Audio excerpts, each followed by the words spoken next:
Hello, and welcome to the Joss Brown Podcast. With over 40 years of combined financial planning experience, we will discuss our favorite topics, concepts, and stories. Hello, welcome back to the Joss Brown Podcast. I'm Devin Joss. Today we have Dan Joss and our expert guest, Rickie Taylor. Rickie is a regional director for retirement plan consultants. He's responsible for employer-sponsored plan consulting like 401ks and 403bs. In partnership with independent financial advisors looking to add an extra layer of value to their business owner clients. Prior to joining RPC, he spent 15 years as a third-party administrator.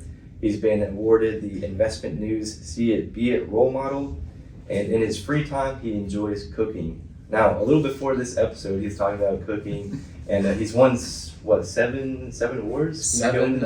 Won 7 cooking competitions. Okay. Like on TV? No, not on TV. In the neighborhood. But 4 of them shows were industry standard, though. But like those shows where they have them on TV? Yeah, similar. Okay. They give us ingredients and we have to, create something. Few of them we just decided what we were going to make, and, everybody put their hat in, and I took the prize. There you go. You had that See It, Be It role model award. You were also talking about a different award that you were proud of. It sounded pretty cool. Yeah, just recently in Chicago last month, I won the first Networking Icon Award for the Association of Wholesaling Diversity. And again, the reason that's important is because there's over 500 members. We're all wholesalers, but we're all doing the same thing, trying to build our relationships and network. So to be recognized as, amongst the best, that absolutely means a lot to me. Yeah, that's awesome. Congratulations. Thank you. So you are our retirement plan expert. Can you tell us a little bit about how you started and what you do? How did I get started? It's a long story. I'm going to try to make it quick. Basically, I took a test for Prudential and I scored in the top 25% of the country. The gentleman said, "Yeah, you got to work for me." I said, "Okay." So I took the job, hated it. Everybody jumped ship from Prudential to another company. I jumped ship finally and jumped into their retirement planning world. I was there for 3 years. Then I decided I wanted to do something else. I moved locations, took another job at a retirement planning firm. That's where I started my TPA knowledge, doing plan design, administration, compliance testing, and things like that. And now, 24 years later, I'm sitting here with you guys. You started when you were like 8 then. Close enough. Yeah. So if we have some clients that own their own medical practice, what are some best ways to go about that? Yeah, so typically medical practices are very, very good retirement plan clients. I mean, everything starts with a consultation, understanding where their business is, where it's going, okay? If you take a first year medical practice, they don't know exactly what's going on. So they're gonna have conversation with you guys as financial advisors. They're gonna talk to the CPA to understand what their tax obligation is. Then you're gonna come and have a conversation with me, Rickie. We have a client who needs a retirement plan for various reasons, contribution purposes, tax deductibility, and things like that. So literally, we're building a team for this particular medical client. And from there, maybe they start with a SEP IRA or a simple IRA. I heard you guys talking about that. And then eventually, as the business grows, they grow employees, they grow in compensation annually, the tax bill grows, then the transition from maybe a simple or SEP to a traditional 401k comes into play. All right. There, we're able to do a little more sophisticated plan design. From there, maybe we talk about a cash balance plan. If we're able to easily max out the 401k plan, I'm always, thinking a little bit ahead. How can we incorporate more tax savings and a bigger contribution by way of possibly a cash balance plan? Is a medical profession different in some way as opposed to a legal, law firm or a consulting firm with the government? I guess it depends on the number of employees and the cash flow. Yeah, that's exactly it. I mean, when you think about a business in general, you want to look at the makeup of the organization, the cash flow, the employees' salary, because that plays a huge part as well. Not necessarily a big difference between a medical practice and a dental practice, we're always looking to try to max out the business owner. Okay. Yeah. So by way of, compensation disparity, the owners are always going to get the lion's share. Does age matter? Typically we just think of that the owners are the older people in the company. Right. That's not necessarily true. It may be true in the legal firms, sometimes a dental firm, but consulting firms or any other kind of business, it may not be true where the business owners aren't necessarily older participants in the 401k. Mm-hmm. Yeah, that's a great point, Dan, because when you look at the age, the closer the business owner is in age to the employee, it becomes a little more difficult to separate them when we're doing like profit sharing or new comparability profit sharing. So typically, if you have an older business owner and a younger working staff, that's going to be best because now we're really able to earmark more to the business owner because of their age. But again, if they're close in age, it makes it a little more difficult. Obviously, I'm not saying we cannot do it because we absolutely can. It's just going to be a different caveat. You're just going to raise the issues up with the business owner and let them make a decision on Absolutely. If they want to do something or what they would rather do. Right. I'm trying to think now. I think my chiropractor is by far the oldest in his firm. Mm-hmm. But it's not the same for some of our other clients. Mm-hmm. Good.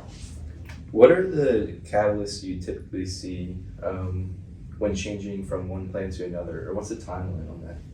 Yeah, some of the catalysts we see when companies switch providers, service is key. All right. If the client is not able to reach their representative or they're not getting a timely response or they're not getting accurate information, service is always key. Then we take a look at fees. A lot of times business owners are not fully aware of how much they're actually paying. Okay. It takes folks like you and me to come in and, kind of spell out what things look like.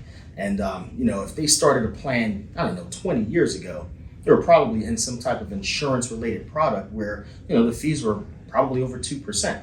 But now when you're looking at new plans that are going on, typically plans are under 1.5%, maybe 1.25%. Okay. So if you're talking about millions of dollars, the difference of, 50 to 75 basis points can be excessive. All right. Maybe the company outgrew their service provider. Maybe that service provider was used to offering a cookie cutter type of design where they're not putting a lot of thought into how can I really maximize this retirement plan for the business owner or something like that.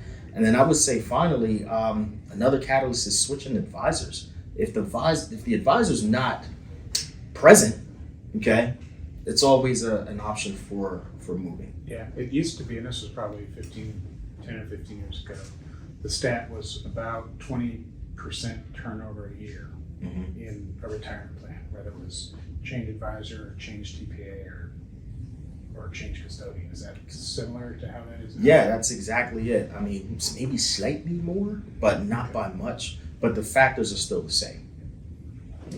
Well, and what we do and what you do is different. Is if Devin were the small business owner here, you would want somebody to say, hey, how can I save money? Help me set up a retirement plan for a variety of reasons. Mm-hmm. One is encourage my employees to save for their future. Mm-hmm. You can match them. It's a benefit that your business competitors are providing their employees. And then you'd want somebody to manage that 401k, pick the investments for us. So as investment advisors, we do that. But we're not going to get into the paperwork and all the legal requirements with the IRS and the like and accounting. So third-party administrators, or what we refer to as TPAs, get to do all that. Mm-hmm. And so the three of us actually are co-fiduciaries: investment advisor, TPA, and the business owner. All have a responsibility to take care of the plan and the employees.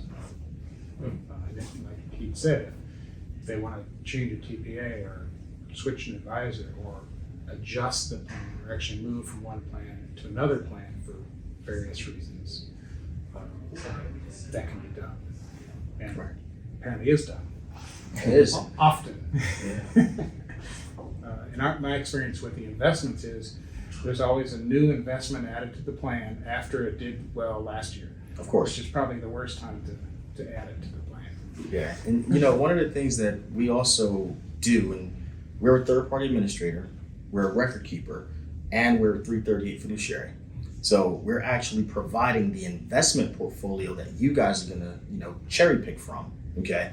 And we're making sure all the I's are dotted, the T's are crossed. Like, we'll do the investment policy statement, we'll do the quarterly benchmarking, we'll create a report that's available to the advisor as well as the plan sponsor. So from that fiduciary perspective, we have you guys covered on the investment side. Good. It's always good to have a team, whether it's advisors together or in some other financial planning like attorneys or accountants. It's as important here with retirement accounts. Absolutely. Provide some checks and balances.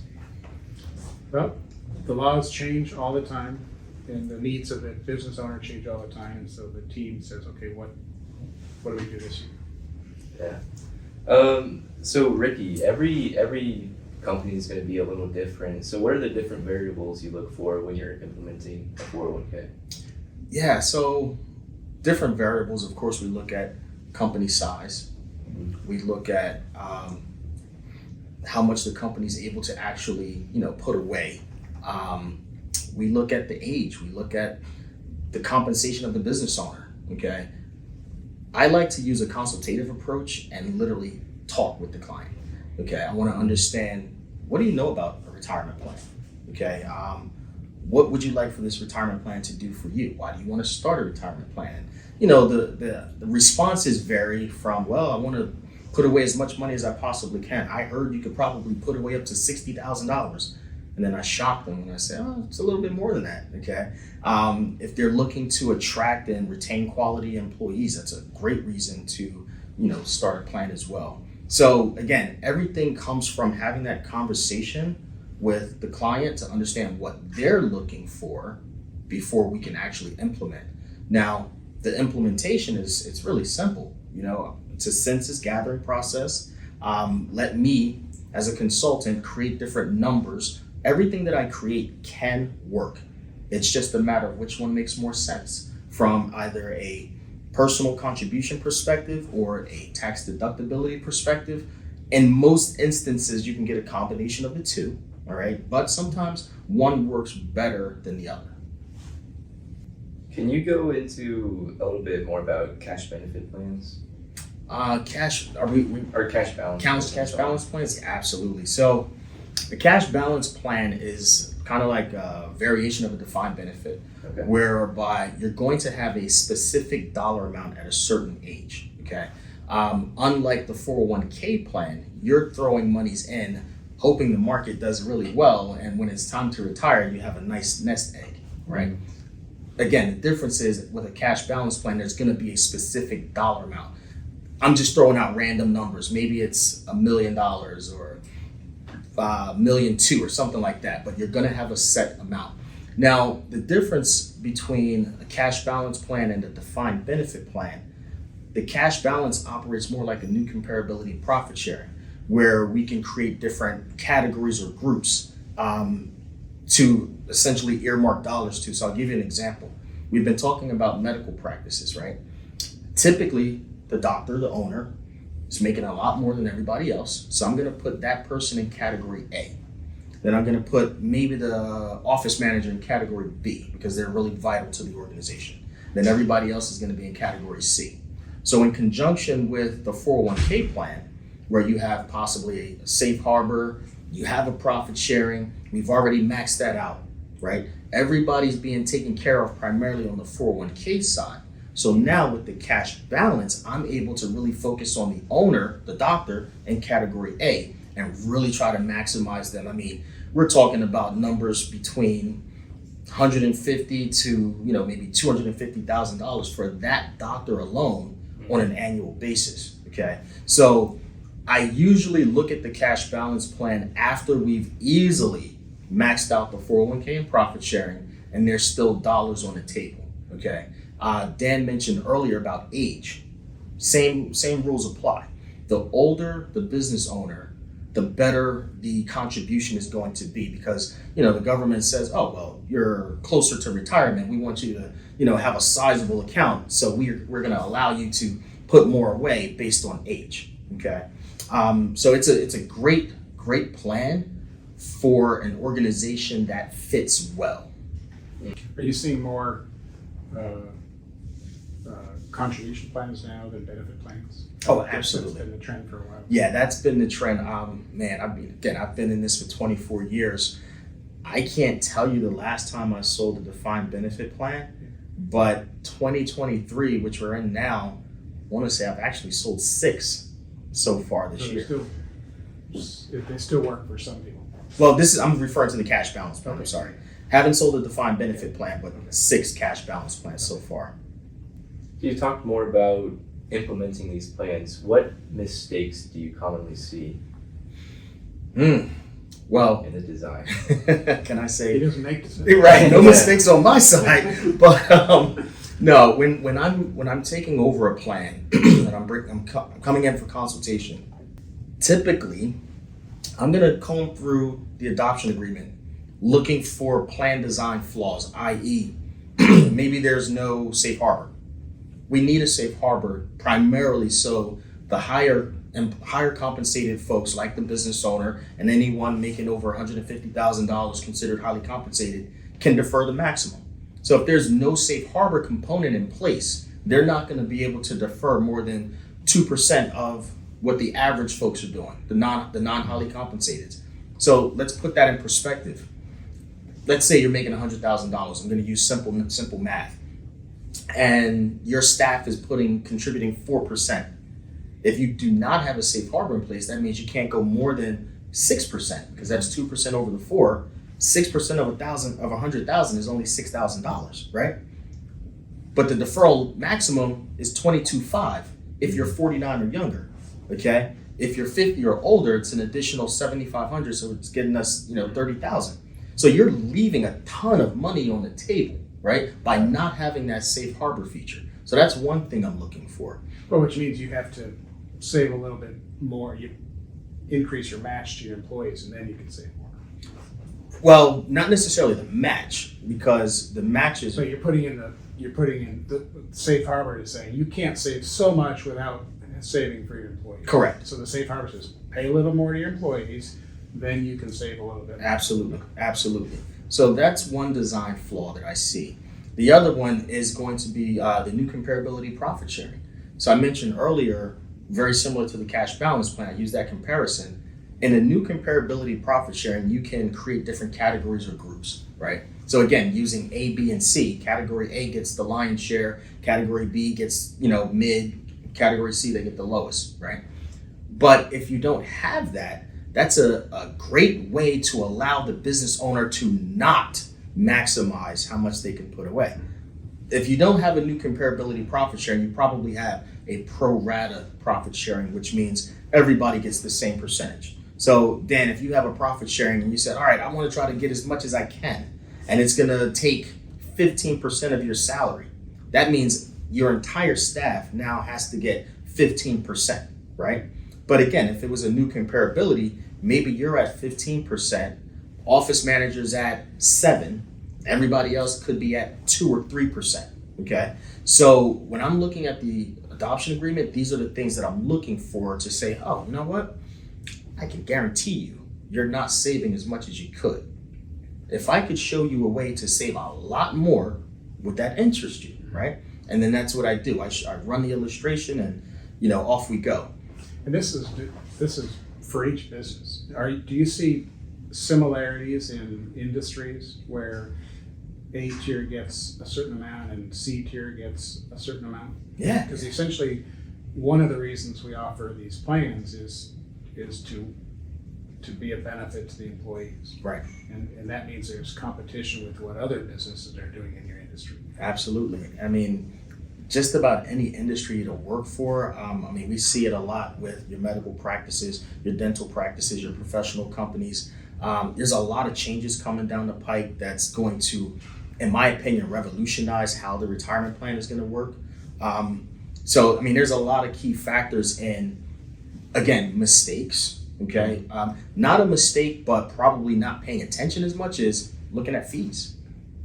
Clients typically don't understand how much they're paying, and it takes folks like us to kind of lay it out and show them what it looks like. And you mentioned mistakes a couple of times. It may not necessarily be mistakes, but it may be new options, new changes. Right. And so to pay attention to what's new and what's possible is always a good thing. Absolutely. Rather than something negative, something that they're missing out on. Yeah. You mean? Okay. Yeah. How can employers tell how much their plan is actually costing them? So as I just said, paying attention to the fees. So there's a document called the 408B2 notice, 408 letter B2 notice. That is your plan fee disclosure. It should have all of the fees associated with the plan, from administration fee, record keeping fee, custodial fee, the advisor's fee. It's not necessarily going to show what the participants' fees are, okay, because that's on a participant level. That's the 404C. I think that's what it is. But nonetheless, the 408B2 notice is what's going to give the client that clear view of what the fees are. Now, probably should not have said clear view. I don't know if you guys have looked at a 408B2 notice lately. It could be challenging, okay? Again, I've been in this for a long time, and I review 408B2 notices for a living. There are a lot of differences between each company's information. Being transparent is not it's not pretty, okay? You guys are fully transparent on your fees. We're fully transparent on our fees. But there are some companies, you got to really bring a magnifying glass to really to see and understand what's being written, so you can comprehend how much you're paying. Yeah, it's the same anywhere else too. When we have new clients come to us, we can kind of go through their existing investments and say, essentially, do you know you're paying this fee? And do you know you've been paying this fee for the last 20 years? Yes. Well, you wouldn't be surprised. People don't know. Yeah, that's unfortunate. But so as much as you and I and the industry say, check your fees and make sure they're reasonable, people don't. So. Now, you mentioned that employee fees. Right. It's a separate level. Now, when you design a plan, some employers want to cover some of those fees, and they can do that too. So, Okay. And that's part of the plan design. It is. It is part of the consultation and explaining what the fees are, because we have to do that, of course. And the question comes up, well, what can the sponsor pay versus what can participants pay? Okay, and I lay it out. Typically the sponsor is going to pay the admin fee, maybe the setup fee. The record keeping and the investment management fee typically is paid out of the plan assets, which means the participants are paying them. I have a few clients who say, no, you know what, I'm going to pay everything, because it's a great write-off. Okay, so we do give the option of one versus the other. All right, well, that's everything that we wanted to cover. Is there anything special that you wanted to add? The only thing that I would say is, for those listening out there, if you're not sure or you're not familiar with, what a retirement plan can do for you, absolutely have a conversation with your financial advisor, okay? If you don't have a financial advisor, hopefully that's why you're watching this podcast, all right? But again, just having that conversation to be educated, it's not scary, all right? Especially if you have a great team behind you, it's actually kind of fun. So I'm nerding out on 401k stuff, but forgive me. So that's what I would leave with. All right, well, thank you for watching. Thank you for Rickie Taylor joining us and Dan Joss, and we'll see you next time. Thank you. Thanks, guys.